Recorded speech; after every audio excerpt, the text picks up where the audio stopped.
یاد وساتئ بعضې خلک داسې د قربانۍ په حوالې سره چې هغه وایي یاره مونږ څاروي اخیستی دی خو اوس یو کس وایي چې یاره ما پکې شامل کا دا ګوره ډېره اهمه مسله ده او په دې ورځو کې دا عامه ده ځکه درته وایم ما قربانۍ څاروي اخیستی دی ټیک شو اوس د قربانۍ څاروي چې مې اخیستی دی بل ملګری پکې اوس راغی هغه وایي چې ما پکې شامل کا نو څه ورسره وکړم اوس په دې مسله ځان پوهه کې ګورې که دې کس چې کله دا څاروي اخیستو د اغستو په وخت کې د دریو کسانو نیت کړي چې بای دا زوم په درې کسه شو په دې خبره خزان پوهه دا ډېره اهم او ضروري مسله ده اکثر خلک په دې کې مبتلا بیا ټول قرباني خراب شي بای د اغستو په وخت کې دا نیت دی چې دا مونږ په درې کسه واغستو خو د دریو د پاره مو واغستو څلورم پنځم دا پکې گنجائش نشته وشو مسله دو وس یو کس راغی مجبوری دا غوي چې راګه به ما په ځان سره داخل کړي نو دوی وس داخله نو آیا دا داخلول ټیک دی کنه نو دا داخلول ټیک نه دی ځان په مسله پوهیږئ وس دویم صورت دا دی چې یو سړی څاروي واغستو خو د نیت وکړو چې هغه کبل څوک راغی بیا پکې شامل کو کرانه موږ دریم پورې پوه نه شوي دا مسله لکه جدا جدا ده کنه په وضاحت سره ځکه یو سړی څاروي واغستو او دی وایي چې هغه موږ درې کسان یو د دریو نه علاوه پکې بل څوک نه ټیک شو نو دی پکې وس بل سړی نشي شاملولی څلورم یو سړی داسې دی چې هغه واغستو د دریو کسانو په نیت خو ده دا ووایي چې که څلورم پنځم پکې راتلو نو شامل به یې کړو پکې خیر دی نو د دو دپاره ټیک ده دو پکې شاملولی شي دا ډېره اهمه او ضروري خبره ده د چیلي دپاره یا د ګډ دپاره عمر یو کال دی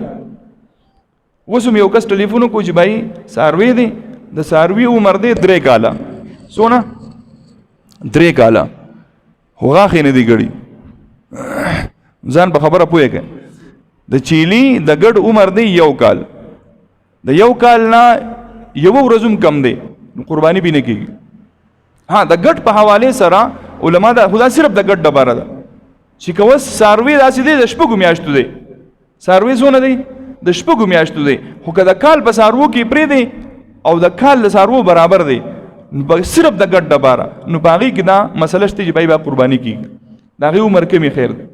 خو چې د کال په څاروو کې پرېږدی او د هغې هم رښکاري الله چې غوا ده یا میخه ده یا د دې د کټۍ او سخې د دو دپاره 2 کاله عمر شرط دی چې 2 کاله عمر یې پورې نو دا 2 کاله عمر شرط دی غاښ علامت دی غاښې علامت دی اوس که غاښې کړي دي نو عمر به له کتل کېږي تش په غاښو باندې به نه الو څاروي اوس مثلا سړی وایي چې یاره عمر یې د دې دی 1.5 کال خو غاښې کړي دي نو تش د غاښ په وجه باندې به په دې قرباني نه کېږي بلکې عمر ته به کتلی کېږي دغه شان یو څاروی دی د هغه 2 کال عمر پوره دی خو غاښې نه دي کړي نو خیر دی که نه دی کړي خو چې 2 کال عمر یې برابر دی نو ټیک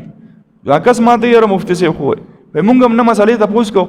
وایي د 2.5 کالو څاروي راته ښکلی میلاوېدو ډېر په ښه ریټ میلاوېدو وایي ما پرېښودو چې ما زیاتې دې وکړو که نه چې 2.5 کالو عمر یې و او تا ته هم پته ده سړی ذمواري اخلي جو بس ټیک و بیا صحیح دی خو اکثر داسې ده چې نن سبا ایمان خلک خرڅوي ایمان څنګه خرڅوي